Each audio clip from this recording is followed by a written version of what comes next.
You're watching Eye on Africa here on France 24. I'm Julia Kim, and these are the headlines on the continent. The 14th of November is World Diabetes Day. The disease affects over 400 million people globally. In Africa, 3/4 of people with diabetes don't even know they have it. Cameroon's President Paul Biya announces a special status for English-speaking regions in an effort to appease the 3-year Anglophone separatist conflict that's left thousands dead and displaced. And shedding its elitist image, the world's first opera in Pidgin English debuts in Nigeria. Its creator says she wants more Nigerians to enjoy the musical genre. But first, today is World Diabetes Day, and it's estimated that over 400 million people live with this chronic, incurable disease. It occurs when the pancreas doesn't produce enough insulin or when the body is unable to use the insulin it produces.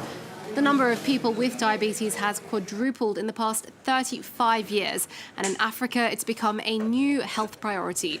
More than 3/4 of people with diabetes on the continent are thought to be undiagnosed. The disease is a gateway to a host of complications, including heart attacks, strokes, kidney failure, and blindness. But although controlling diabetes is relatively simple, in some countries, access to life-saving insulin is very complicated. Well, earlier I asked Swati Yenga from the World Health Organization why we're seeing such a rapid increase of diabetes in Africa. I mean, this is the sort of epidemiological transition, right? I mean, now we have immense globalization happening, across low and middle income countries. It's not only just a case where the burden of disease in Africa are just outbreaks.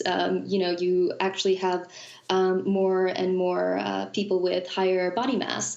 And ultimately, these sort of messages of health promotion as well now need to be adapted in order to ensure that people also have healthy lifestyles. Now, there's an ample global supply of insulin. Why is access to it so difficult for so many people? Well, one of the issues is the lack of competitors, right? I mean, the market for insulin is rather small, and it's dominated by just a few. So ultimately, even though insulin may be certain insulins might be off patent, just because of the few quality manufacturers that we have, it kind of creates an oligopoly, if you will. And what are the particular challenges, for example, on the continent for access to insulin? For example, I was reading that in Ghana, for someone to be able to afford insulin treatments, it would be something like 20% of their monthly income. Why is it so expensive over there, for example?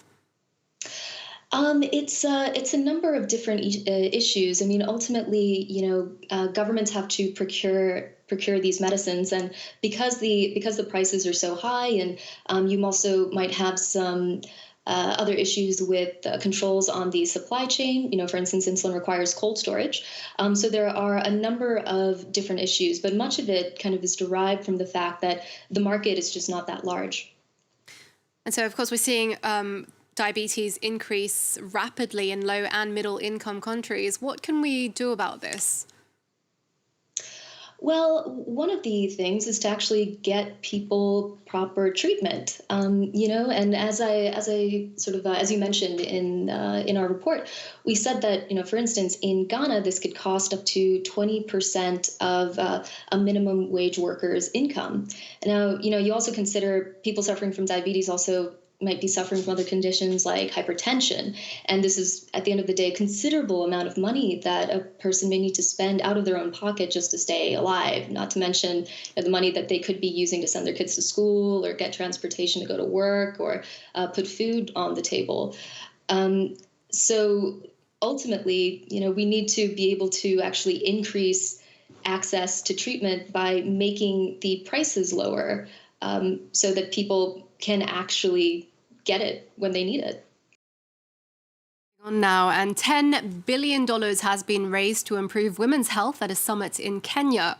The event in Nairobi was co-hosted by Denmark and the UN Population Fund and aims to drastically improve reproductive health across the globe.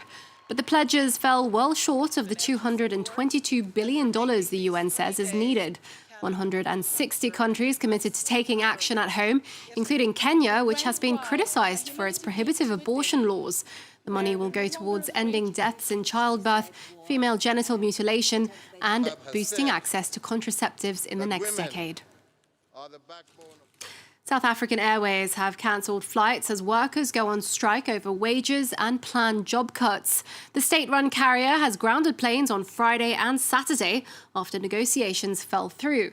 Unions said the strike would begin at 4 a.m. local time this Friday. They've threatened to strike indefinitely unless the airline gives in to its demands. The SAA hasn't turned a profit since 2011 and says it may never recover from the walkout, which is estimated to cost over $3 million a day. Cameroon's president has signalled a potential new approach for the country's 3-year Anglophone separatist rebellion. For the first time, Paul Biya spoke publicly about the root causes of the conflict, highlighting the contrasting experiences of Francophones and Anglophones under colonial rule. Well, the president has suggested granting special status to the English-speaking regions. The conflict there has killed thousands and displaced over 1 million people. Our correspondent Indira Ayuk has the reaction from Yaoundé.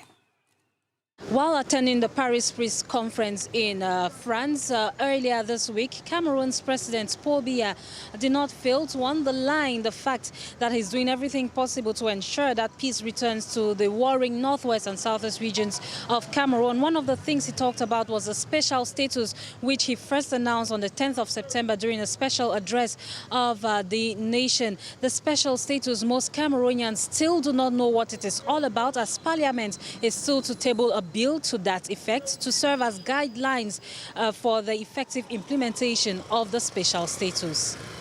A special status for the northwest and southwest regions could be the beginning of a solution for peace to return to those two regions.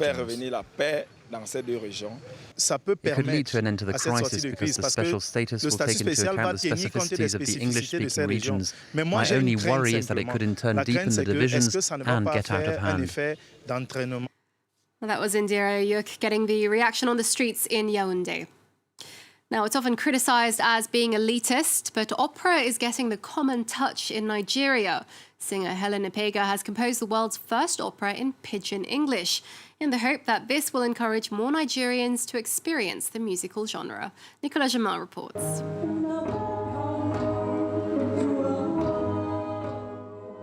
This is the world's first opera in Pidgin. It's a lingua franca spoken in Nigeria and other West African nations. After performances in London and Cape Town, its creator, Nigerian-born Helen Ipega, has brought it to Lagos. I just wasn't able to communicate with people and the way that I wanted to. And being in Lagos, you hear so many different languages and so many different tribes.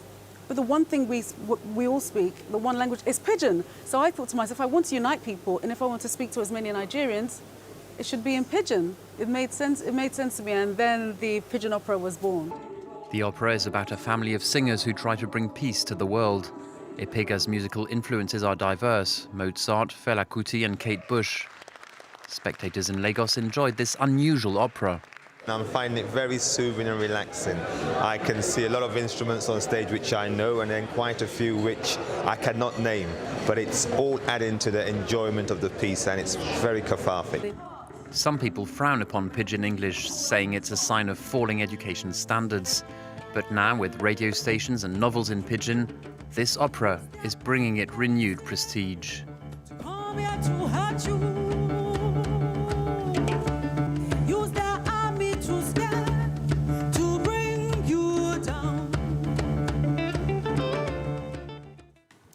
And finally, South Africa's Springboks are stripping down to their boxes to raise awareness about testicular cancer.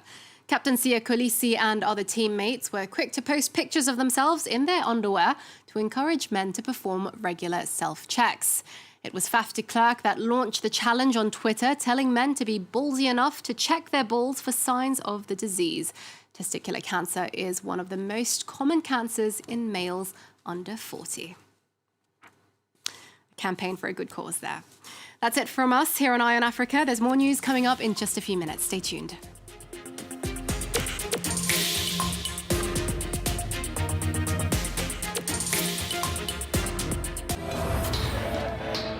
For several months, Chile has been racked by massive protests against severe social inequality.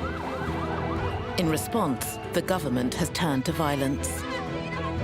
They hit me behind their vans to torture me without anyone seeing. And they hit me and hit me again. I thought they were going to kill me.